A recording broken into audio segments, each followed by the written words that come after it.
Hello students, welcome on day 10 and the second part of periodic table. First part में हमने देखा है कि एटॉमिक साइजेस, उससे रिलेटेड मोस्ट ऑफ क्वेश्चंस मैंने आपको उसमें दिखा दिए हैं। लास्ट में मैंने आपको कल एक क्वेश्चन दिया था आइसो इलेक्ट्रॉनिक सीरीज के लिए, जहां पर आपको रेडियस का ऑर्डर बताना था, तो उसको अपन सबसे पहले डिस्कस करते हैं, then we start ionisation enthalpy. Okay, ionisation enthalpy discuss करने से पहले मैं आपको जो लास्ट क्वेश्चन दिया था उसको थोड़ा बता दूं मैं, क्योंकि ये क्वेश्चन बहुत बार आता है। Iso electronic species, iso electronic नाम से ही पता लग रहा है, नंबर ऑफ इलेक्ट्रॉन्स जो होते हैं वो क्या होता है, सेम होता है। ये आइसो इलेक्ट्रॉनिक्स होते हैं। तो आइसो इलेक्ट्रॉनिक में देखिए बच्चों, जैसे मैंने लिया नियॉन, तो नियॉन में 10 इलेक्ट्रॉन्स हैं, सोडियम, मैग्नीशियम, एल्यूमिनियम, और इससे पहले आता है एफ, ऑक्सीजन, नाइट्रोजन। ये सब मैंने ले लिए। क्या इन सब में इलेक्ट्रॉन सेम है? अभी तो नहीं है। एक बार आइज क्लोज करो अपनी, ठीक है, क्लोज रखना। देखो ये देखिए, अब सब आइसो इलेक्ट्रॉनिक है, मतलब 10 इलेक्ट्रॉन ईच।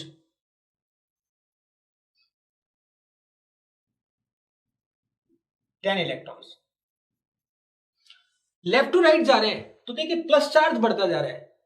या आप सोचिए, देखो इनमें क्या चीज था, प्रोटॉन्स 7, 8, 9 ऐसे, इलेक्ट्रॉन्स कितने हैं 10, 10, 10, सब में 10। तो जेड इफेक्टिव के लिए आप चेक करते हैं, जेड इफेक्टिव आइसो इलेक्ट्रॉनिक के लिए ऐसे भी चेक कर सकते हो आप, वैल्यू नहीं आती ऐसे, लेकिन जेड इफेक्टिव का ऑर्डर पता लग जाता है। जेड बाई ई, तो 7/10 0.7, 8/10 0.8। तो इस साइड जाने से क्या हो रहा है बच्चों, जेड इफेक्टिव इंक्रीज हो रहा है। तो जेड इफेक्टिव जब इंक्रीज होता है तो साइज हमेशा क्या होती है, डिक्रीज करती है। तो जब भी आइसो इलेक्ट्रॉनिक में साइज का ऑर्डर पूछे तो आपको ऐसा आंसर देना होगा, ठीक है।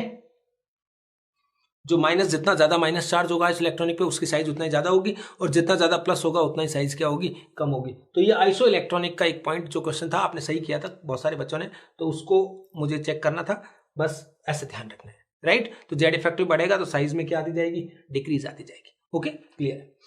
तो आज स्टार्ट करते हैं आयनाइजेशन पोटेंशियल। आज हम दो टॉपिक लेंगे, ionisation enthalpy and electron gain enthalpy, ठीक है। और लास्ट क्लास में फिर इलेक्ट्रोनेगेटिविटी, उसकी एप्लीकेशंस, एसिडिक बेसिक नेचर, और उन सबको करके पीरियोडिक टेबल के जितने भी टॉपिक्स, जितने भी क्वेश्चंस बनते हैं वो सब अपन इन्वॉल्व कर लेंगे, सब कुछ उसमें आ जाएगा, ठीक है। Energy given to take out an electron from neutral gases isolated atom. देखो बच्चे, किसी भी एटम से एक इलेक्ट्रॉन निकालने के लिए, जैसे एम से एम प्लस बना तो एक इलेक्ट्रॉन रिमूव हुआ है यहां, तो इसको बोलते हैं आयनाइजेशन एंथैल्पी। किसी भी गैसियस आइसोलेटेड एटम, आइसोलेटेड का मतलब है because this is a property of an individual atom, that's why we say isolated atom. Okay, तो ये गैसियस एटम है। आईपी क्या होता है, E infinite minus E n. Infinite कितना होता है, एटॉमिक स्ट्रक्चर में हम देख चुके हैं, इनफाइनाइट पे एनर्जी क्या होती है, 0। तो ये हो गया minus E N. E N मतलब, एन मतलब होता है आउटरमोस्ट। और एक अच्छी बात बता दूं मैं आपको, आउटरमोस्ट हमेशा फर्स्ट होगा। क्यों? क्योंकि एनर्जी के जितने भी फॉर्मूलाज हम जानते हैं वो सब जो एटॉमिक स्ट्रक्चर में हमने पढ़ा है, कौन सा फॉर्मूला जानते हो ई का, ई एन क्या बोलता है, -13.6 Z square upon N square electron volt per atom. Unit बदलेंगे तो और चेंज हो जाएगा, जूल में भी आ सकता है। तो ये जेड एटॉमिक नंबर है, एन क्या है, नंबर ऑफ शेल। तो यहां एन हमेशा 1 होना होगा, क्योंकि ये फॉर्मूला हो, चाहे रेडियस का हो, चाहे वेलोसिटी का हो, जो बोर ने दिए थे, these are applicable for single electronic species only. और जब एक ही इलेक्ट्रॉन होगा तो वो कहां पर होगा, फर्स्ट शेल में होगा। तो ये एक एडवांटेज है, दिस एन इज ऑलवेज 1। तो आपको आईपी हमेशा E1 होगा। तो ये आपके लिए एक एडवांटेज हो गया कि जब भी आपको आईपी या आई पढ़ना होता है तो इट इज ऑलवेज E1। किसी के लिए भी आप फर्स्ट शेल की एनर्जी निकाल दो, दैट्स ऑल, चाहे कुछ भी पूछे आपको। ओके, अब देखिए एम से एम प्लस बना, फिर एम प्लस से M2 प्लस बना, फिर M3 प्लस बना, मतलब सक्सेसिवली एक एक इलेक्ट्रॉन रिमूव करते जा रहे हैं। तो this is called first IP. E1 जो हो गया वो क्या है, फर्स्ट आयनाइजेशन एंथैल्पी है। E2 जो है वो क्या है, सेकंड आयनाइजेशन एंथैल्पी है। किसकी सेकंड है, इसके लिए E2 है। E3 ये जो है थर्ड आयनाइजेशन एंथैल्पी है, किसके लिए, M के लिए। लेकिन M प्लस के लिए E2 क्या है, फर्स्ट आयनाइजेशन एंथैल्पी है। E3 जो है इसके लिए फर्स्ट है, और इसके लिए सेकंड है, और इसके लिए कौन सी आईपी है, थर्ड आयनाइजेशन एंथैल्पी है। क्लियर। अच्छे से ये बात ध्यान रखनी है, क्योंकि ये ज्यादा चीज पता होगी तो ही हम आगे क्वेश्चंस कर पाएंगे।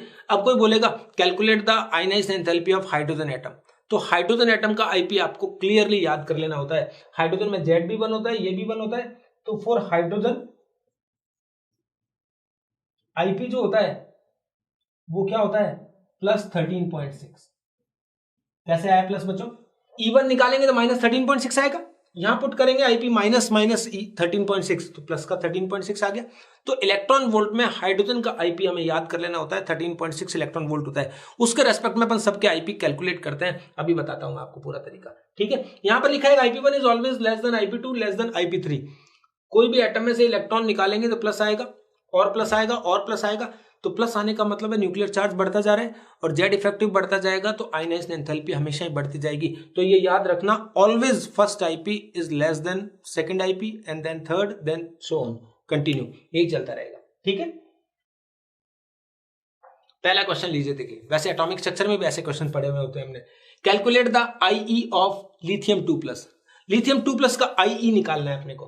तो मैं आपको बता दूं, अभी मैंने बताया था आपको IE of lithium 2+। Lithium 2+ is hydrogen like species. देखिए लिथियम में 3 इलेक्ट्रॉन्स होते हैं, +2 मतलब 1 इलेक्ट्रॉन है। तो आपको यही चेक करना होगा कि इधर given species is hydrogen like species are not. और हाइड्रोजन लाइक स्पीसीज जब होता है तो मैं आपको डायरेक्ट फॉर्मूला भी बताता हूं, वैसे तो पहले एक बार तो मैं आपको तरीके से बता दूं, E1 -E1 and E1 calculate करना होगा तो -13.6 जेड स्क्वायर, जेड कितना होता है लिथियम का 3, लिथियम 2+ है तब भी जेड तो 3 होगा, और ये हमेशा 1 रहेगा, तो -13.6 इंटू 9,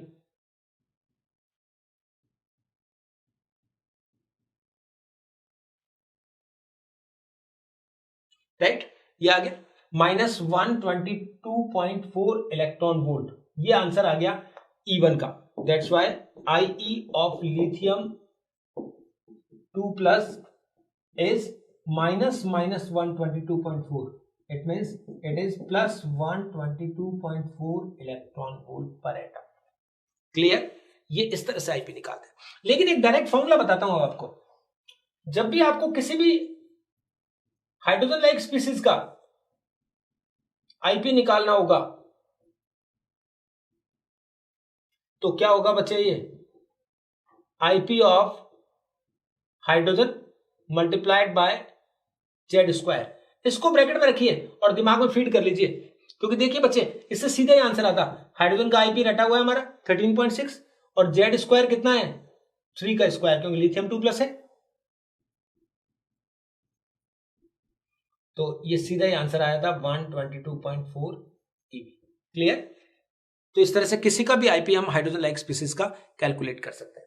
एक क्वेश्चन और देखिए, ये कुछ लॉजिकल क्वेश्चन आते हैं, कई बार इस तरह क्वेश्चन आते हैं तो बच्चे थोड़ा कंफ्यूज हो जाते हैं, क्योंकि 13.6 और उनसे तो फेमिलियर होते हैं, वो हम याद करके आते हैं, लेकिन जहां भी थोड़ा कॉन्सेप्ट वाइज क्वेश्चन आते हैं तो फिर हमें थोड़ा प्रॉब्लम आती है, लेकिन उसमें हमें इंटेलिजेंस ही शो करनी है। देखो बच्चों, IE ऑफ हीलियम 2+ दे रखा है आपको, सॉरी हीलियम 2+ गलत लिख दिया बच्चे, हीलियम प्लस होगा ये नहीं है। IE of helium plus is, helium 2+ तो दोनों इलेक्ट्रॉन निकल जाएंगे तो फिर कहेगा IE, ठीक है ना, वो ऑपरेटर ने गलत कर दिया। हीलियम का IE आपको चेक करना है, हीलियम प्लस का गिवन है X, then IE of lithium 2+। अभी लिथियम 2+ का हमने निकाला था 122.4, लेकिन ऐसा ऑप्शन अपन ने देखा है ही नहीं। It means we have to answer in the form of X। तो जब आपको X की फॉर्म में देना है तो उन चीजों को यूज करना पड़ेगा जो गिवन है। तो हमें गिवन क्या है, IE ऑफ हीलियम प्लस कितना दे रखा है बच्चे X, और ये किसका इक्वल होता है IE of hydrogen into Z square. Z square कितना होता है हीलियम के लिए 2²। तो इससे बेस पर अपन क्या निकाल लेंगे, IE ऑफ हीलियम प्लस निकाल लेंगे बच्चों, सॉरी हाइड्रोजन निकाल लेंगे, हीलियम प्लस तो गिवन था, हाइड्रोजन का IE निकाल लेंगे, that is X/4, equation number 1। Hydrogen like species का IE क्या होता है, IE of hydrogen into Z square, तो जेड स्क्वायर से डिवाइड कर दिया मैंने, तो आपका आंसर क्या आ गया, हाइड्रोजन का IP आ गया। अब लिथियम का निकालना है, तो अब हमें वापस पता है lithium 2+ is also hydrogen like species, तो हाइड्रोजन लाइक स्पीसीज है तो हमारा वापस वही आंसर होगा IE of hydrogen into Z square. तो what is IE of hydrogen? It is x/4 and z square 3 square, तो इट इज 9x/4। तो अपना आंसर कौन सा हो गया? 9x/4। बहुत अच्छे से क्लिक कर सकते हैं, कोई प्रॉब्लम नहीं है। हाइड्रोजन लाइक स्पीसीज का आईपी का फॉर्मूला याद कर लीजिए, हाइड्रोजन का IP into Z square, direct answer आएगा। ठीक है, तो इस तरह से काम किया।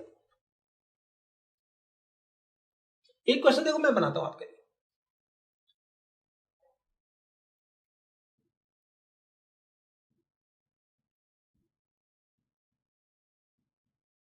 Calculate the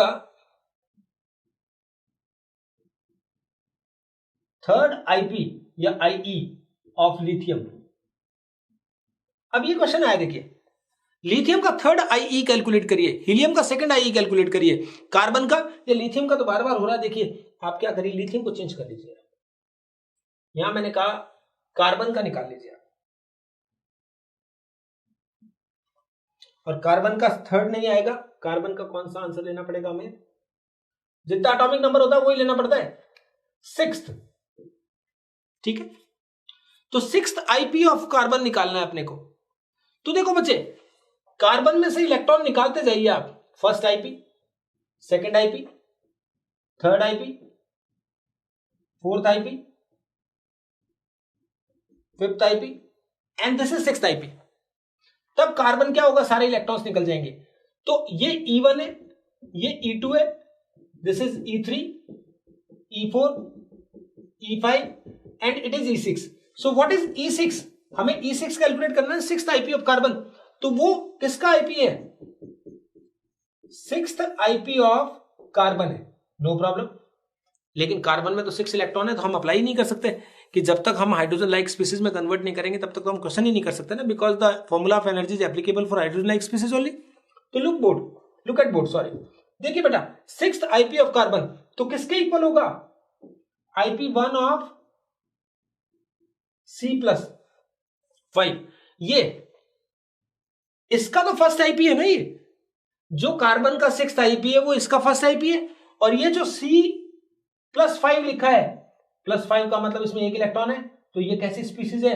hydrogen like. बस हमें यही करना था, हमें हाइड्रोजन लाइक स्पीसीज में कन्वर्ट करना है, तब हम इजीली कर सकते हैं। तो क्या हो जाएगा बच्चे, ये कैसे निकाल सकते हैं अपन? IP of hydrogen into Z square. तो आईपी ऑफ हाइड्रोजन कितना होता है? 13.6, और जेड स्क्वायर मतलब 6 स्क्वायर से मल्टीप्लाई कर देना, और ये ईवी में क्या आ जाएगा? आंसर आ जाएगा।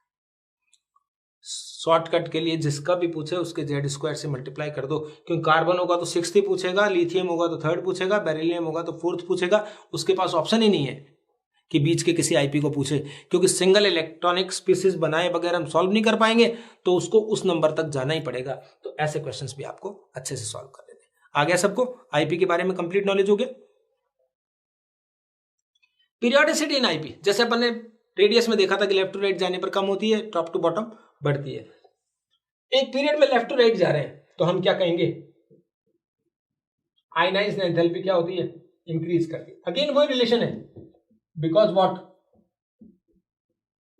इफेक्टिव न्यूक्लियर चार्ज इंक्रीज कर रहा है। इफेक्टिव न्यूक्लियर चार्ज यानी electrons are tightly bonded now, successively tightly होते जाएंगे, और स्ट्रांगली और स्ट्रांग और स्ट्रांग, तो उनको निकालना ज्यादा मुश्किल होता जाएगा। We have to give more and more energy when we move from left to right in a period.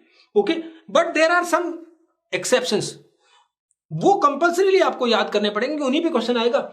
Lithium से लेकर नियोन तक आईपी बढ़ेगा, लेकिन आपको याद करना है यहां पर बेरिलियम बोरॉन या मैग्नीशियम एल्यूमिनियम, यहां पे अंडरलाइन कर दिया मैंने। और एक एक्सेप्शन आप जानते हो कहां होता है? नाइट्रोजन ऑक्सीजन और फास्फोरस सल्फर। ये दो एक्सेप्शन है, इनका आगे मैंने एक्सप्लेनेशन में टॉपिक में भी लिया है, फैक्टर्स अफेक्टिंग में। वैसे आप याद कर लीजिए, ये क्या होता है? पेनिट्रेशन पावर होता है ड्यू टू, और ये होता है कौन से स्टेट की वजह से? हाफ फिल्ड स्टेट की वजह से। हाफ फिल्ड मोर स्टेबल स्टेट। तो मोर स्टेबल स्टेट की वजह से बेटा नाइट्रोजन का आईपी जो होगा ऑक्सीजन से क्या होगा? ज्यादा होगा। तो इसका अगर ऑर्डर लिखने के लिए बोला जाए अपने को, तो सबसे कम आईपी जो होगा वो किसका होगा? लिथियम का। देन सेकंड नंबर पे जो आएगा वो बेरिलियम नहीं आएगा, कौन आएगा? बोरॉन। देन आएगा बेरिलियम। ओके, ये जो एक्सेप्शन है बस एक स्टेप के लिए एप्लीकेबल है। ओके, देन क्या आएगा? कार्बन। कार्बन के बाद कौन आएगा? नाइट्रोजन आना चाहिए था, लेकिन पहले कौन आएगा? ऑक्सीजन, देन नाइट्रोजन, देन बेटा chlorine, and finally what? Neon. तो ये एक्सेप्शनली नाइट्रोजन और बेरिलियम यहां पर आए हैं। इनके रीजन है penetration power and half filled state, क्योंकि नाइट्रोजन में हाफ फील्ड स्टेट है, अभी आगे समझाऊंगा मैं आपको, और पेनिट्रेशन पावर का भी ऑर्डर बताऊंगा मैं कैसे कैसे किसका क्या होता है। ठीक है, तो दो एक्सेप्शन आप याद रखिए तो हमारे सारे क्वेश्चंस बड़े इजीली हो जाएंगे। ओके, तो हमने कहा लेफ्ट टू राइट जाते हैं तो ऐसा होता है। टॉप टू बॉटम आएंगे, तो टॉप टू बॉटम आएंगे तो क्या होगा बच्चे, आयनाइज्ड एंथैल्पी जो होगी वो क्या होगी, डिक्रीज करेगी, बिकॉज रेडियस बढ़ रही है। कभी भी ग्रुप में आंसर हम किससे नहीं देंगे, जेड इफेक्टिव से नहीं देंगे, मैंने बताया था ना आपको। तो यहां पर भी वही कर रहे हैं, नंबर ऑफ शेल बढ़ रहे हैं, साइज बढ़ रही है, साइज बढ़ रही है तो आई क्या होगा, और वो ऑल द एक्सेप्शंस जो पहले पढ़े थे हम सब के सब होंगे। तो जैसे मैं अपन जो एग्जांपल एक तो कौन सा लेते थे, 13 ग्रुप वाला लेते थे और एक टाइटेनियम वाला लेते थे। तो 13 ग्रुप का पहले लेते हैं बोरॉन, एल्यूमिनियम, गैलियम, इंडियम और थेरियम। ये एग्जांपल तो हमें अच्छे से पढ़ना है, पी ब्लॉक में तो मैं वैल्यू सहित बताऊंगा, अभी तो मैं ऐसे बताता हूं। तो टॉप टू बॉटम जाने पर डिक्रीज होता है, तो बोरॉन का हाईएस्ट है, फिर एल्यूमिनियम हो गया, ये ऑलमोस्ट सेम होता है, फिर डिक्रीज करता है, लेकिन यहां पर इंक्रीज कर जाएगा। ये कौन से रीजन की वजह से, लेंथेनाइट कॉन्ट्रैक्शन, और ये कौन सा था जो साइज में पढ़ा था, वही आंसर आएंगे। It is due to transition element contraction, right. ये ट्रांजिशन एलिमेंट कॉन्ट्रैक्शन की वजह से इनकी वैल्यू दी हुई है। देखो एनसीईआरटी में पीरियोडिक टेबल का जो बैक एक्सेस का क्वेश्चन है उसमें वैल्यू दे रखी है, देखो 577, 579, तो इसका 579 होता है, इसका 577 होता है। तो सारी वैल्यूज अपन काम में लेंगे वो, ताकि पी ब्लॉक में मैं उसको डेटा सहित बताऊंगा, तो उसमें आपको पर्टिकुलर क्वेश्चन अपने को याद हो जाएगा। क्योंकि नीट में 2 बार मैंने बताया ना आपको, ऐसे आया, ये इक्वल्स टू नहीं चलाया वहां उन्होंने किसका ज्यादा है किसका कम, पांचों का पूछ लिया, तो वो मैं आपको वहां पे बताऊंगा प्रॉपर्ली। अभी तो इतना याद करिए। तो ये ग्रुप में ऐसा होता है, और एक्सेप्शन एक ही हो गया।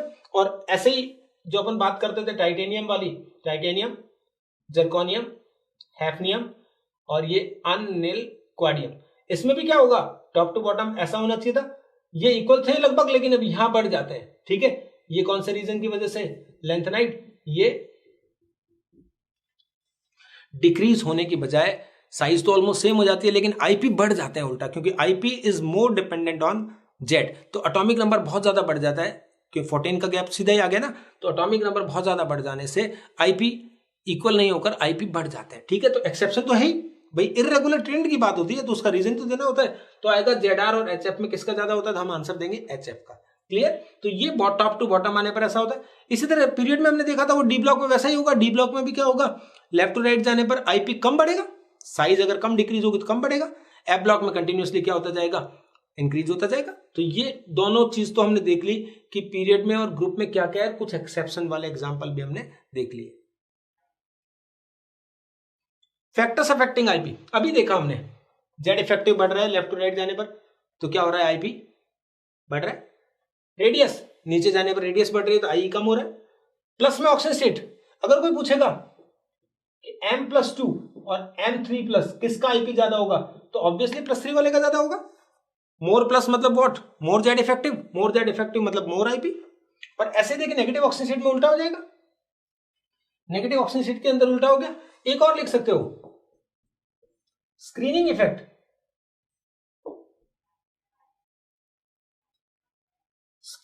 ये गलत लिखा मैंने, स्क्रीनिंग इफेक्ट ज्यादा होगा तो साइज बढ़ेगी, जेड इफेक्टिव कम होगा, जेड इफेक्टिव कम होगा तो आई भी क्या हो जाएगा, कम हो जाएगा।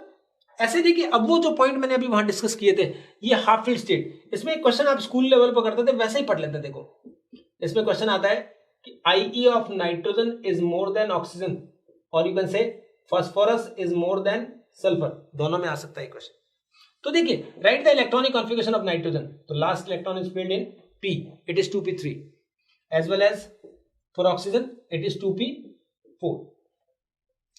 तो it is half filled state if it lose one electron, then it gets less stable 2p2 state, while when oxygen release one electron it will get more stable half filled state। दो बातें समझिए, nitrogen is already in half filled state which is more stable, while oxygen will get more stable oxidation state after releasing one electron।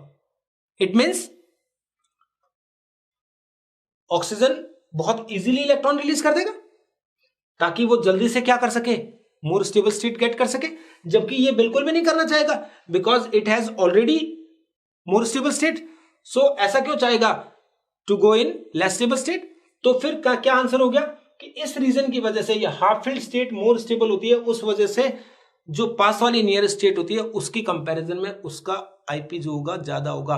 मतलब इसमें से electron निकालना है तो you have to give more energy than oxygen. Clear? The same thing is for phosphorus and sulfur because 2p3 or 2p4 replace 2 by 3, 3p3 and 3p4. Same answer, no problem. Okay?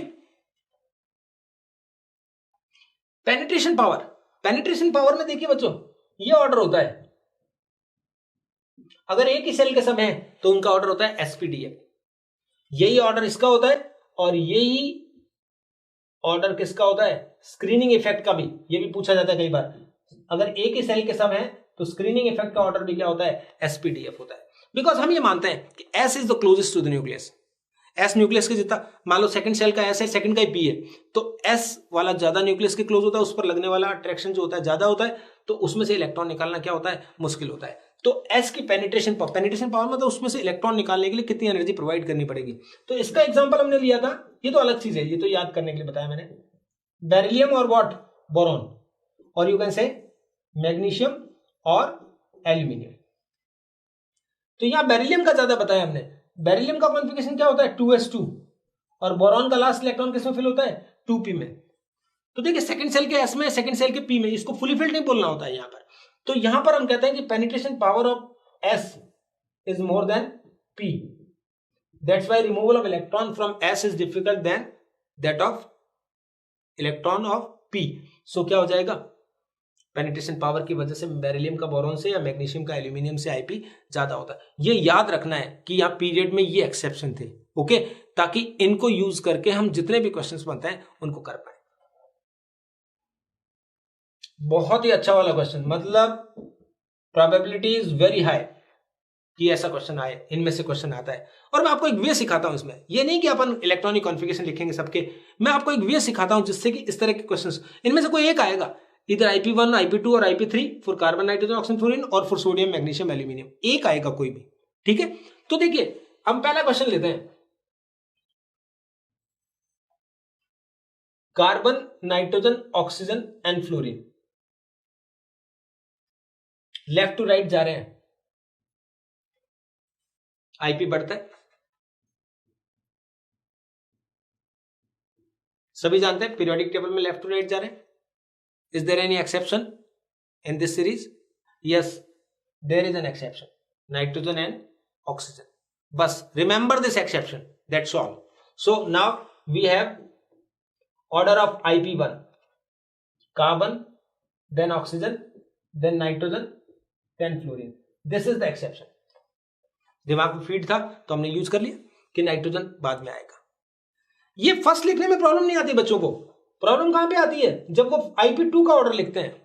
IP2 मतलब second electron निकालना है, after removal of one electron जब second electron निकालने आते हैं, तो it means अब आप थोड़ा चेंज करिए, if one electron is already removed then they are CNO and F cation, plus plus plus सब पे।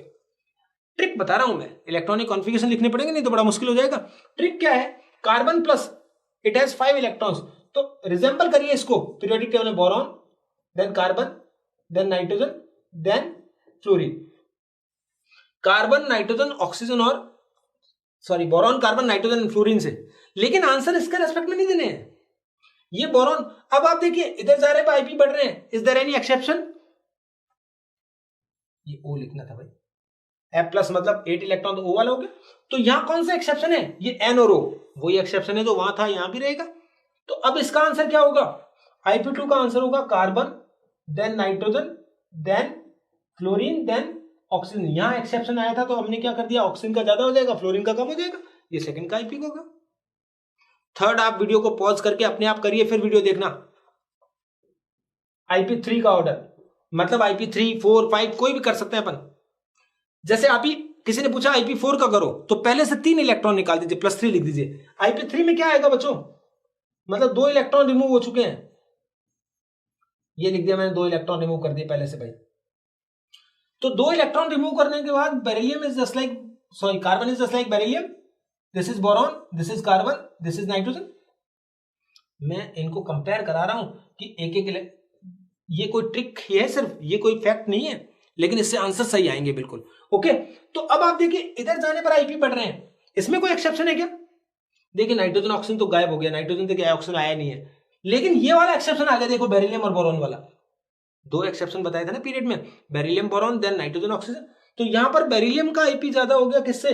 बोरॉन से। तो सबसे पहले किसको ले आएंगे हम?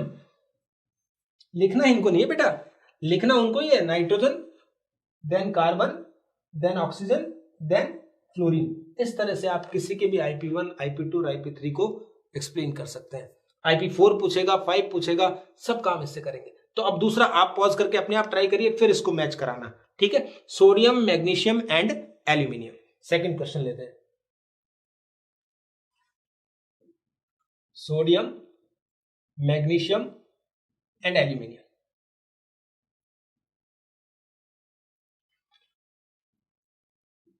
IP1 का ऑर्डर तो लिख दो, देखो मुझे आने लग गया, अब तो बहुत पता लग गया मुझे, देखो आराम से। सोडियम, मैग्नीशियम, एल्यूमिनियम, आईपी बढ़ता है, एक्सेप्शन है क्या? Yes, magnesium and aluminium are exceptional case. तो what? Sodium then aluminium then magnesium, क्योंकि आईपी में एक्सेप्शन है, उसको ज्यादा हो जाएगा मैग्नीशियम का, बेरिलियम बोरॉन की तरह ही। सेकंड देखिए, अब सेकंड आईपी निकालना है तो इनके ऊपर प्लस लगाइए,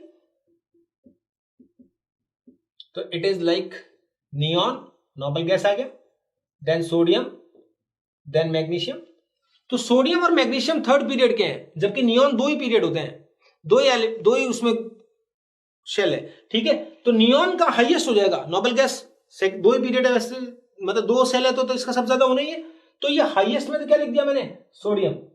ओके, तो IP2 का ऑर्डर लिख रहे हैं। अब देखिए सोडियम और मैग्नीशियम लेफ्ट टू राइट जाता है तो बढ़ता है, कोई एक्सेप्शन भी नहीं है, तो हम क्या लिखेंगे यहां पर? मैग्नीशियम देन एल्यूमिनियम और सोडियम लास्ट में चला गया। चलिए पॉज करके IP3 अपने आप करिए। Na2+, Mg2+ और Al2+, so it is like F, neon and sodium. इसमें देखिए बच्चे, इसमें 3 शेल है, इन दोनों में 2 शेल है, तो 3 शेल होते हैं, उस साइज बहुत बड़ी होगी, तो सबसे कम तो किसका हो गया? एल्यूमिनियम का, ये तो हमें पहले ही पता लग गया। अब देखिए F और नियॉन में किसका ज्यादा होता है? लेफ्ट टू राइट जाता है तो नियॉन का ही होता है, तो फिर आएगा सोडियम एंड देन मैग्नीशियम। आपको किसी भी आईपी का ऑर्डर पूछे, IP6, 7 सब लिखकर देख लीजिए, सब में आंसर परफेक्ट आएगा बिल्कुल इस वे से। तो ये एक टेक्निक बताइए मैंने आपको, जिससे कि आप क्वेश्चन सही कर पाए। नेक्स्ट लेवल पे आइए। एक क्वेश्चन पूछा, बहुत इंटेलिजेंट सा क्वेश्चन, छोटा सा क्वेश्चन है। Second IP is less then first IP 4, किसके लिए सेकंड आईपी फर्स्ट आईपी से कम होगा? तो बच्चे क्या करते हैं, नियॉन का कॉन्फ़िगरेशन लिखते हैं 2s2 2p6, इसका कॉन्फ़िगरेशन लिखते हैं 3s2, इसका कॉन्फ़िगरेशन लिखते हैं 3s1। अब वो दिमाग लगाते हैं, वो सोचते हैं फर्स्ट आईपी मतलब किससे निकाल रहे हैं? नोबल गैस से, तो नोबल गैस तो बहुत स्ट्रांग होता है, एक इलेक्ट्रॉन निकलने के बाद ये 5 हो जाएगा, उसमें से निकालना आसान हो। नो, नियॉन से नियॉन प्लस बनेगा तो जेड इफेक्टिव बढ़ेगा, तो कभी भी नहीं होगा। तो आप एक बात दिमाग में फीड कर लीजिए, मेरी इन इलेक्ट्रॉनिक कॉन्फ़िगरेशन के भुलावे में मत आइए, इनके चक्कर में नहीं पड़ना है। आपको मैंने पहले बताया था कि किसी भी एलिमेंट के लिए IP1 is always less than IP2 is always less than IP3 and so on. तो आप आंसर क्या लिखेंगे? कोई भी ऐसा एलिमेंट नहीं होगा जिसका फर्स्ट आईपी सेकंड आईपी से क्या हो? ज्यादा हो। समझ में आ गया? यानी सेकंड ही ज्यादा होगा हमेशा। तो ऐसे क्वेश्चंस के चक्कर में नहीं पड़ना है। ऐसा कैसा एक और नोट लगाता हूं, देखो एनसीईआरटी में दिया हुआ है वैसे तो, आईपी ऑफ आइसोटॉप्स क्या होता है? सेम होता है। बिकॉज क्या सेम होता है? एटॉमिक नंबर सेम, मतलब जेड सेम होता है। जैसे कई बार पूछते हैं कार्बन 12 है, कार्बन 13 है, कार्बन 14 है, किसका आईपी हाईएस्ट होगा? तो हम आईपी के लिए क्या लिखेंगे? आइसोटॉप्स के लिए आईपी हमेशा क्या होता है? सेम होता है। तो इसमें भी आपको ये ध्यान रखना है। ओके, 2 क्वेश्चन इस तरह कराता हूं। देखिए ये क्वेश्चन की प्रोबेबिलिटी बहुत ज्यादा है इसकी। कोई एलिमेंट है जिसके आईपी दे रखे, वैल्यू दे रखी, कोई यूनिट नहीं दे रखी है, बस एक सिंबॉलिक वे में है काम। ये आईपी 16 है, 22 है, 170 है, 189 है। और आपसे पूछा गया है कि the number of valence electrons कितने होंगे। यहां एक ट्रिक काम करेगी छोटी सी। आईपी फर्स्ट आईपी है 16, सेकंड आईपी कितना है 22, थर्ड आईपी कितना है 170 एंड फोर्थ 189। इसमें आपको सिर्फ ये चेक करना होता है कि इमीडिएट सडन जंप किस में आया है, बहुत एक्स्ट्रा ऑर्डिनरी चेंज कहां आया है। तो extra ordinary change is between IP2 and IP3। It means first electron easily निकल जाएगा, सेकंड भी निकल जाएगा उसके साथ, लेकिन थर्ड में और सेकंड में बहुत गैप है, तो थर्ड इलेक्ट्रॉन निकलने में बहुत प्रॉब्लम आएगी। इतना गैप क्यों आया होगा सोच के देखो, इसका मतलब शेल खत्म हो गया होगा, नया नोबल गैस कॉन्फ़िगरेशन आ गया होगा, तभी इतना बड़ा चेंज आता है। तो इसके अंदर अपन क्या कहेंगे, 2 electrons are easily removable. It means valence electrons are 2, because कोई भी होगा, जैसे मैग्नीशियम लेते हैं तो 282, तो ये 2 इलेक्ट्रॉन निकलने के बाद ये नोबल गैस नियॉन का कॉन्फ़िगरेशन आ गया। So removal of electron becomes very difficult, that's why a sudden jump is IP is there. तो ये एक ट्रिक के क्वेश्चन होते हैं, ऐसे अपने को किसी का याद थोड़ी होता है, लेकिन अपन इसको कर देते हैं क्वेश्चन को। चलिए अब अगला क्वेश्चन पॉज करके अपने आप करिए, सिमिलर है लेकिन थोड़ा चेंज किया है। For an element M, IP1 given है, IP2 गिवन है, IP3 गिवन है, IP4। तो चलिए मुझे सबसे पहले ये बताइए number of valence electrons 1 2 3 4। There is a great change और you can say sudden change between IP4 and 3. It means 3 electrons can be easily removed. It means after removal of 3 electrons, it will get stable noble gas configuration. It means the removal of shell after 3 electrons. तो ऐसा electronic configuration देखिए, NS2 ये तो कुछ है ही नहीं, यहां देखिए NS2 NP3, यहां देखिए इन तीन को निकाल देते हैं तो फाइनली NS2 बचता है, नो प्रॉब्लम। एक है NS2 NP1, ऐसा हो सकता है क्या? अब देखिए ये तो नहीं है दोनों, फोर्थ अपने पास नहीं है, फर्स्ट भी नहीं है ऑप्शन। अब अपने पास 2 सस्पेक्टेड है कि सेकंड और थर्ड, तो वहां तो 3 इलेक्ट्रॉन निकालने के बाद NS2 आ रहा है, मतलब पूरा शेल कंप्लीट नहीं हो रहा है। एक लास्ट सेल में 5 इलेक्ट्रॉन्स थे, नॉन मेटल था कोई, जिससे 5 इलेक्ट्रॉन्स थे, लेकिन 2 बचे हुए हैं अभी अपने पास। एक ये है NS2 NP1, जिनमें क्या हो गया, तीनों इलेक्ट्रॉन अगर आप क्या कर देते हैं, निकाल देते हैं बच्चों, तो तीनों इलेक्ट्रॉन निकाल देंगे तो स्टेबल नोबल गैस कॉन्फ़िगरेशन आएगा, और नोबल गैस कॉन्फ़िगरेशन जब आएगा तो इसका मतलब कौन सा होगा, यही आंसर होगा। पूरा शेल खत्म कर देना है। इस क्वेश्चन में हमेशा यही होता है कि सारे इलेक्ट्रॉन निकलने के बाद 0 बचना चाहिए उस सेल में, यानी नोबल गैस कॉन्फ़िगरेशन आना चाहिए, उसी का हिंट है ये। इतना बड़ा चेंज तभी आता है, उसमें इतना बड़ा चेंज नहीं आएगा, 3 इलेक्ट्रॉन निकाल दिए उसके बाद 2 बच गए, उसमें इतना बड़ा चेंज नहीं होगा। ओके, तो इस तरह के क्वेश्चन का आंसर भी आपको आ गया। आईपी के एप्लीकेशन है कुछ, एक बहुत अच्छा क्वेश्चन आता है कि सोडियम के लिए +1 स्टेबल होगी या +2 स्टेबल होगी, मैग्नीशियम के लिए +1 स्टेबल होगी या +2 होगी। तो इसके लिए 2 छोटे छोटे रूल्स होते हैं। रूल 1 क्या कहता है, if IP2 minus IP1 is greater than और इक्वल्स टू 16 EV, अगर 16 EV से ज्यादा का डिफरेंस होगा 2 सक्सेसिव IP में, तो कभी भी हायर ऑक्सीजन स्टेट स्टेबल नहीं होगी। तो क्या लिखा अपन है, higher oxidation state not stable, यानी 16 से ज्यादा इलेक्ट्रॉन्स की एनर्जी रिएक्शन में गेट नहीं होगी, तो बस एक इलेक्ट्रॉन निकलेगा, दूसरा नहीं निकलेगा, और सेकंड और थर्ड में गैप है तो 2 निकलेंगे, तीसरा नहीं निकलेगा। तो यहां सोडियम के लिए देखिए 5.1 और 47.3, difference is this, it is far greater than 16 EV, that's why Na+ is stable, not Na2+। समझ में आ गया।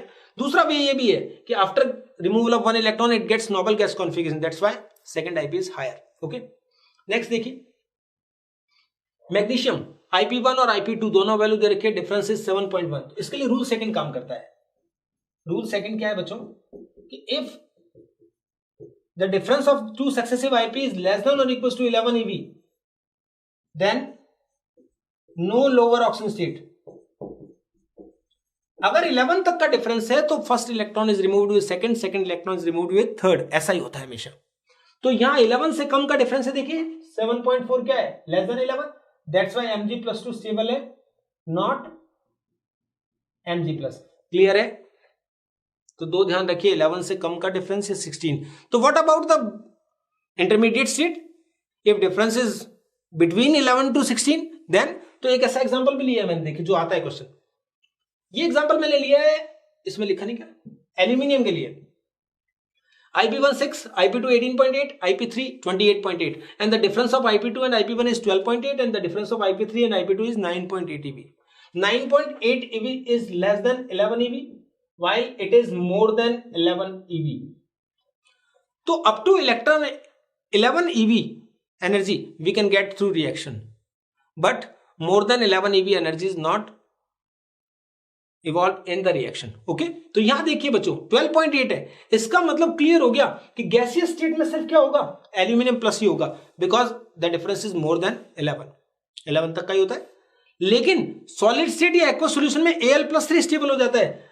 एक्वा सॉल्यूशन या सॉलिड स्टेट में ये बोलते हैं कि Al+ जो होता है ये बच्चों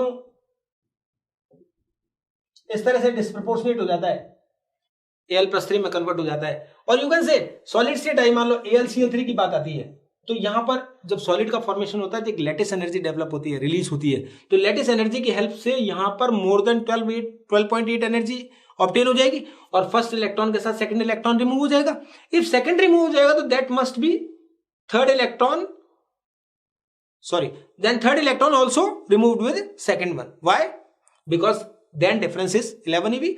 तो अगर फर्स्ट इलेक्ट्रॉन के साथ सेकंड किसी तरीके से निकल जाता है then third electron must be removed. तो या तो Al+ स्टेबल होगी या Al+3. गैसियस स्टेट में तो Al+ होगी, सॉलिड या एक्वा सॉल्यूशन में कौन सी स्टेट मानी जाती है. और इसमें एक क्वेश्चन आता है कि कौन सी स्टेट, एक बार ये आया हुआ है तो आप याद कर लीजिए स्टेबिलिटी का order. Al+3 is the most stable state, then Al+ and Al2+ वो तो होगी नहीं, तो वो लीस्ट स्टेबल मानी जाती है. ये एक बहुत अच्छा क्वेश्चन है, इसको याद करिए. ओके, कुछ ऐसे ही आईपी के बेस पे और समझाया गया है. NaOH बेसिक है, ClOH क्या है, एसिडिक. तो NaOH देखो Na+ और OH-, तो ये क्या हो रहा है, IP of Na is very less जबकि IP of Cl is very high. तो जब ऐसे देखिए Na ये O और ये क्या है H. अब देखिए इसका IP क्या है, बहुत कम है. बहुत कम का मतलब पीरियड में सबसे कम है, तो इसका IP कम है, तो इसकी इलेक्ट्रॉन लूज करके क्या करने की टेंडेंसी, Na+ बनाने की टेंडेंसी सबसे ज्यादा होगी. तो ये इजीली क्या करता है, Na+ बना लेता है, OH रिलीज करता है. OH रिलीज करेगा तो बेसिक हो जाएंगे. इधर जाने पर IP बढ़ते जाते हैं, और Cl तो एकदम लास्ट से पहले आता है 17 ग्रुप में. तो उसमें Cl की IP इतना ज्यादा है कि उसकी Cl+ बनाने की टेंडेंसी नहीं है, तो वो ClO- बनाता है, H+ रिलीज करता है. Hence ClOH is acidic while NaOH is basic. तो हम हाइड्रोक्साइड की बेसिक और एसिडिक नेचर की एक्सप्लेनेशन भी आईपी की बेस पे कर सकते हैं. The same question can be solve by electronegativity also. Will see in next video. Okay, metallic nature, metals क्या होते हैं जो इलेक्ट्रॉन लूज करने की tendency. Electropositive nature, basic nature, सब एक ही बात होती है. सब किसके, देखिए बेसिक कैरेक्टर, इलेक्ट्रॉन लूज करना, इलेक्ट्रोपॉजिटिव नेचर. इसकी जगह एक और लिख सकते थे, इलेक्ट्रो पॉजिटिव. सब आईपी के इनवर्सली प्रोपोर्शनल होगी. जितना कम आईपी होगा उतना इजीली इलेक्ट्रॉन निकलेगा, तो उसकी मेटेलिक नेचर उतनी ज्यादा होगी. नॉन मेटेलिक नेचर उल्टा हो जाएगा और एसिडिक कैरेक्टर आ जाएगा. रिड्यूसिंग पावर आईपी के क्या होगी, इनवर्सली प्रोपोर्शनल. रिड्यूसिंग पावर भी वही बात होती है. किसी की रिड्यूसिंग पावर क्या होगी, व्हेन कोई भी रिडक्टेंट कौन होता है, सेल्फ ऑक्सीडाइज्ड, और जिसकी ऑक्सीडाइज होने की टेंडेंसी मतलब इलेक्ट्रॉन लूज करने की टेंडेंसी ज्यादा होगी, तो आईपी कम होगा. तो ये, तो अगर कोई पूछेगा कि लिथियम, सोडियम, पोटेशियम, रुबिडियम और सीजियम, इसके अंदर रिड्यूसिंग पावर बताओ, तो हमारा आंसर क्या होगा, ये होगा. लेकिन कौन सी स्टेट में, अगर वो पूछेगा कौन सी स्टेट में, गैसियस स्टेट में, तो ये आंसर होगा ये. क्योंकि गैसियस स्टेट में जो आईपी जिसका कम होता है उसकी इलेक्ट्रॉन लूज करने की टेंडेंसी क्या है, ज्यादा. लेकिन बेटा जब भी कोई पूछेगा रिड्यूसिंग पावर किसकी ज्यादा है, इसका मतलब कभी गैसियस स्टेट में नहीं होगा. हाँ, स्पेशली दिया होगा गैसियस स्टेट तो ये आंसर होगा. एस ब्लॉक में अपन और क्लियर करेंगे. लेकिन अगर उसने पूछा रिड्यूसिंग पावर, तो वो हम आईपी के बेस पे नहीं समझा पाएंगे. रिड्यूसिंग पावर या ऑक्सीडाइजिंग पावर हमेशा हम इलेक्ट्रोकेमिस्ट्री में, या आपने 11th में एक रिडॉक्स वाला चैप्टर पढ़ा था, उसमें एक इलेक्ट्रोकेमिकल सीरीज देखी थी जिसमें रिडक्शन पोटेंशियल और ऑक्सीडेशन पोटेंशियल की वैल्यूज दी हुई थी. ये होता है. तो lithium is the best reductant in aqua solution. Why? Because SRP of lithium क्या है, -3.05 वोल्ट.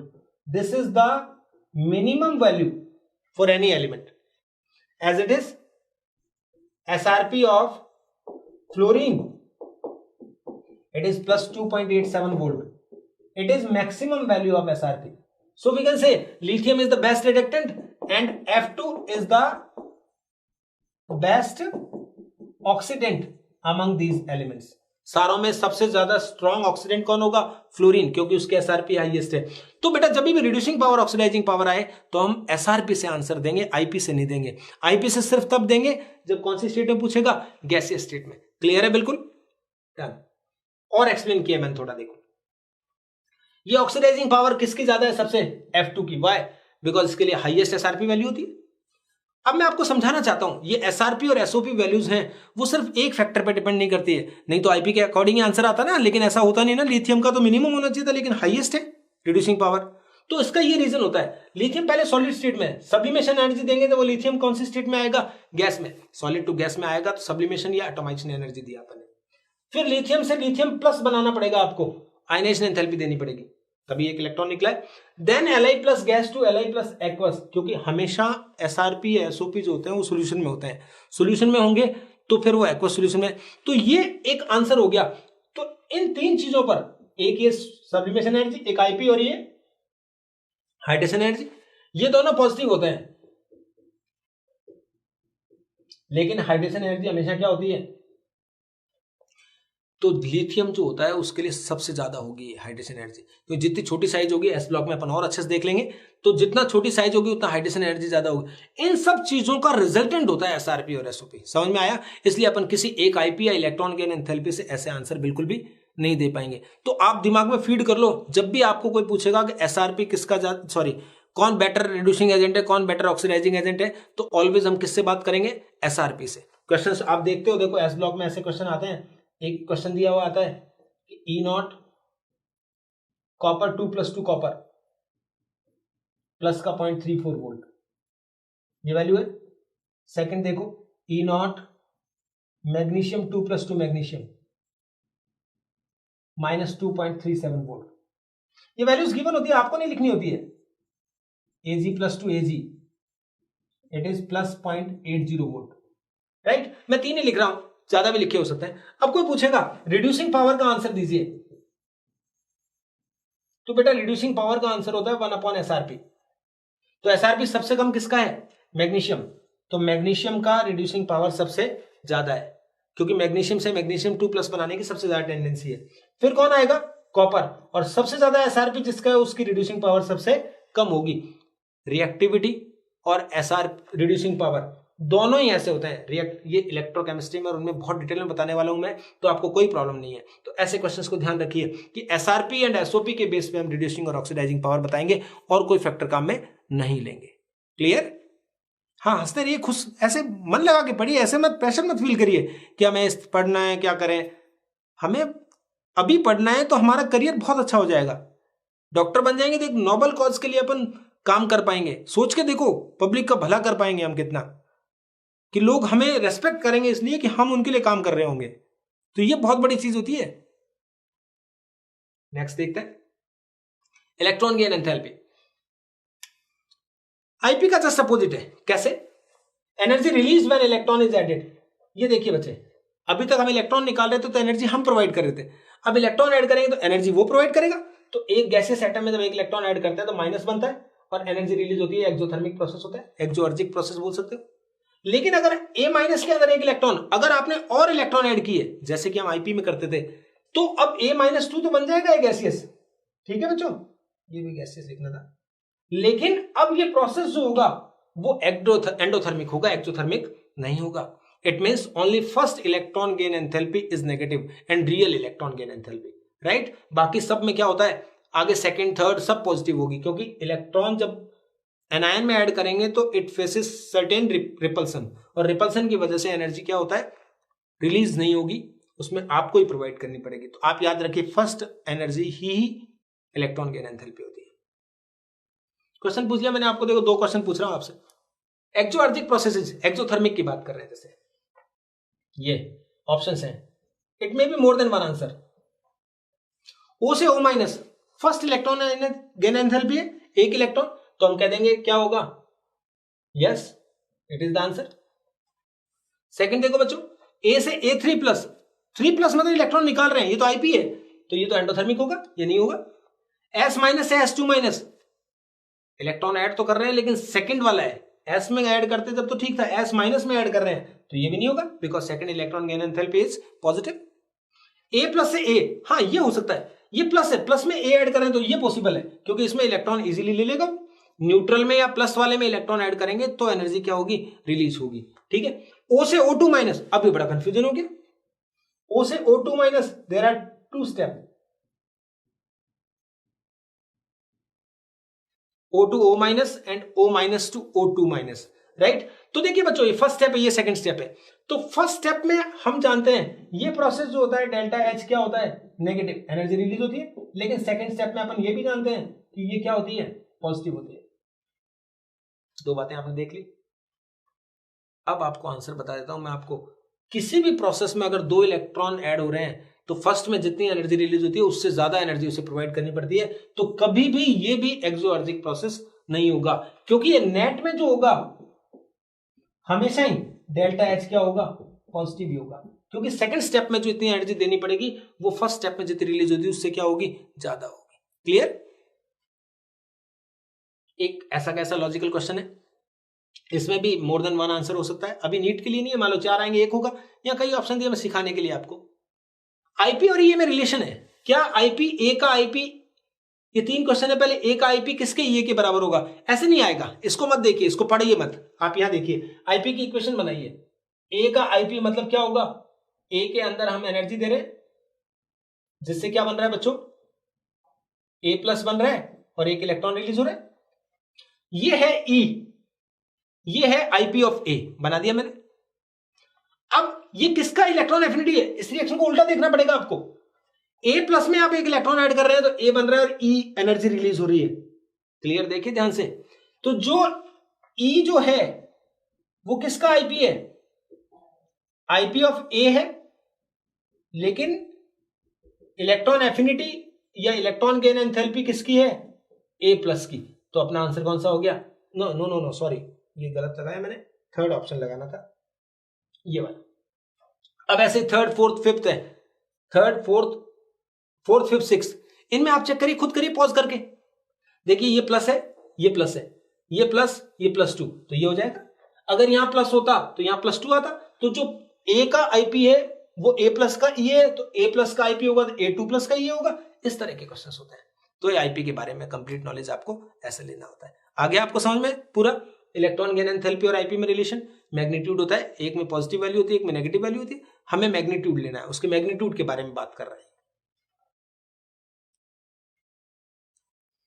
वही चीज अक्रॉस अ पीरियड जब लेफ्ट टू राइट जाते हैं तो इलेक्ट्रॉन गेन एंथैल्पी भी बढ़ती है, लेकिन नेगेटिव वैल्यू में ध्यान रखना। हाँ, नेगेटिव वैल्यू का मतलब है कि पहले -200 -300, इसका मतलब है कि -200 का मतलब 200 रिलीज हो रही है, फिर 300 रिलीज हो रही है, तो डरिए मत, ऐसा ही होता है। अब इसमें देखिए ये तो क्या होता है, मेटल्स हैं, टिपिकल मेटल्स हैं, that's why they have tendency to lose electron, gain करने की टेंडेंसी नहीं है इलेक्ट्रॉन्स, तो लूज करने की टेंडेंसी है, दैट्स व्हाई इनकी डेल्टा एच या तो पॉजिटिव होती है या जीरो होती है, मतलब इलेक्ट्रॉन जब लेने की टेंडेंसी नहीं है तो फिर ऐसा होगा। इसी तरह देखिए नोबल गैसेस के लिए delta electron gain enthalpy positive होती है, क्योंकि इनके अंदर कंप्लीट होता है, तो नया इलेक्ट्रॉन आएगा तो वो नए शेल में जुड़ेगा, तो नया शेल बनाएंगे तो उसमें क्या होगा, एनर्जी प्रोवाइड करनी पड़ेगी। तो बस 5 ही लोग बच गए, इसमें से भी नाइट्रोजन क्या है, हाफ फील्ड है, तो इसमें भी इलेक्ट्रॉन ऐड करना मुश्किल है, तो इसका ये ऑर्डर याद करना बच्चों, ये कई बार आता है। बाकी को छोड़ दीजिए, मेटल्स को, नोबल गैस को, ये एन यहां क्यों आया है, बिकॉज हाफ फील्ड स्टेट है, कार्बन से ज्यादा कम होता है, ये बोरॉन से भी कम होता है, तो ये ऑर्डर स्पेशली याद करना। और हाईएस्ट किसकी होती है, हैलोजेंस की होती है, उससे पहले 16th ग्रुप होता है, उनकी होती है। तो ये electron gain enthalpy left to right जाने पर क्या होती है, बढ़ती है। एक क्वेश्चन आया टॉप टू बॉटम, ये ग्रुप में बात कर रहे हैं, तो ग्रुप में top to bottom delta H E G जो होगा बेटा क्या होगा, कम होगा। वही नेगेटिव वैल्यू की बात कर रहे हैं, इधर जाने में बढ़ रही है, टॉप टू बॉटम क्या होगी, कम होगी। FClBrI, देखिए होना तो क्या चाहिए था, F की हाईएस्ट होनी चाहिए थी, लेकिन होता क्या है, Cl F Br और क्या I, ये एक्सेप्शनल है। तो ये एक्सेप्शन दिमाग में फीड करिए। बोर्ड में आप इस क्वेश्चन को आंसर देते देते थक गए होंगे 11 से 12 तक। कितने एग्जाम में कितनी बार आप स्कूल वालों ने लिखाया होगा कि क्लोरीन की इलेक्ट्रॉन गेन एंथैल्पी फ्लोरीन से क्या होती है, ज्यादा होती है। तो आज आप फिट कर लीजिए कि सेकंड पीरियड एलिमेंट जो होता है उसकी electron gain enthalpy third period element से क्या होती है, कम होती है। क्यों कम होती है? क्योंकि सेकंड पीरियड के एलिमेंट्स हैं exceptionally very small size, size बहुत स्मॉल है, दैट्स वाई क्या होता है, वेरी हाई इलेक्ट्रॉन डेंसिटी। छोटी साइज में ज्यादा इलेक्ट्रॉन है बच्चों, तो वेरी हाई इलेक्ट्रॉन डेंसिटी होती है, ये इसका कीवर्ड है। तो सेकंड पीरियड के एलिमेंट की साइज बहुत स्मॉल होने की वजह से उनमें इलेक्ट्रॉन डेंसिटी बहुत हाई है। सो नया इलेक्ट्रॉन जब आता है, फोर्थ कमिंग इलेक्ट्रॉन, तो it faces more repulsion, that's why less energy release by adding electrons. Okay, तो याद कर लो थर्ड पीरियड वालों की हमेशा, not only for F and C L, O की ज्यादा होगी, ओ से ज्यादा होगी एस की, एन से ज्यादा होगी किसकी, पी की, कार्बन से ज्यादा होगी किसकी, सिलिकॉन की, ऐसे। ये सब आपको याद कर लेना है, क्योंकि सेकंड पीरियड वालों से थर्ड पीरियड वालों की हमेशा ही ज्यादा होगी। नॉन मेटल के लिए होता है, मेटल्स के लिए तो पहले दिया ही नहीं जाता। Give the correct order of delta H easy, electron gain enthalpy का करेक्ट ऑर्डर बताना है। OFSCl, NOPCN, बहुत अच्छी क्वेश्चन है, ठीक है। तो इसके आंसर मैं आपको बता दूं, पैटर्न सिखाता हूं, जिससे क्या होगा, कौन कौन है, ऑक्सीजन, सल्फर, नो गलत लिख दिया मैंने, सल्फर वहां क्यों लिखेंगे, सल्फर तो ग्रुप में होगा तो यहां लिखेंगे, पर F के नीचे क्या लिखेंगे, Cl। इनमें देखिए O से ज्यादा होता है S का, और F से ज्यादा होता है किसका, Cl का। अभी पढ़ा हमने पीरियड में कि सेकंड पीरियड वालों से ज्यादा थर्ड की होती है। अब देखिए ज्यादा अपने इधर जाते हैं तो बढ़ती है ना, तो अब एक ऐसा ट्रेंड बनाइए जिसमें वापस नहीं टर्न करना पड़े। यहां नीचे आ चुके हैं तो या तो F की तरफ जाइए ताकि ट्रेंड सही रहे, या Cl से इधर आइए तो नेचुरल है कि इन वालों की ज्यादा होती है, तो ये ट्रेंड बना दिया अपने, दैट्स ऑल। इसी तरह देखो NO, ये N, ये O, ये P और S, O से ज्यादा S, N से ज्यादा P, और ये वाला ट्रेंड। तो लेस टू मोर की तरफ में एरो लगा के आपको समझा दिया है। अब यहां देखिए कार्बन, और यहां कार्बन के नीचे सिलिकॉन, और यहां क्या है बच्चों, नाइट्रोजन एंड फास्फोरस। तो कार्बन से ज्यादा सिलिकॉन, नाइट्रोजन से ज्यादा फास्फोरस। और अब मैं क्या कर रहा हूं, इधर नहीं जा सकते, इधर, ये हाफ फील्ड वाला केस है, तो ये एक अलग केस हो गया। तो यहां पर हो गया नाइट्रोजन, फास्फोरस, कार्बन, सिलिकॉन, यहां पर ये ट्रेंड था। तो इस तरीके से आप सीख लेंगे तो कभी नहीं भूलेंगे। इसका मतलब वापस टर्न नहीं करना है, एक बार स्टेप आगे ले लिया तो वापस पीछे नहीं लाना है, समझ में आ गया ना, ऐसे चलते जाना है। तो ये इलेक्ट्रॉन गेन एंथैल्पी के इन्हीं क्वेश्चंस में से कोई ना कोई क्वेश्चन आएगा जिसको आप आराम से कर देंगे। तो एक इलेक्ट्रॉन नेगेटिविटी के जो टॉपिक होगा उसको अपने नेक्स्ट क्लास में पढ़ेंगे। उससे पहले मैंने कुछ फॉलोअप क्वेश्चंस आपके लिए तैयार किए हैं, देख लीजिए। आईपी और इलेक्ट्रॉन गेन एंथैल्पी बेस्ड है, इन क्वेश्चंस को आप कर लीजिए और साथ में टेस्ट सीरीज को आप साथ में करते रहिए। तो मैं बता रहा हूं कि जो हमारे 45 डेज का 44 वीडियो केमिस्ट्री के हैं, इसके अलावा आने की पॉसिबिलिटी बहुत रेयर होगी। तो आप अच्छे से समझते रहिए और पूरा कोऑपरेट करिए, बहुत अच्छे से रिजल्ट आएगा। Thank you very much.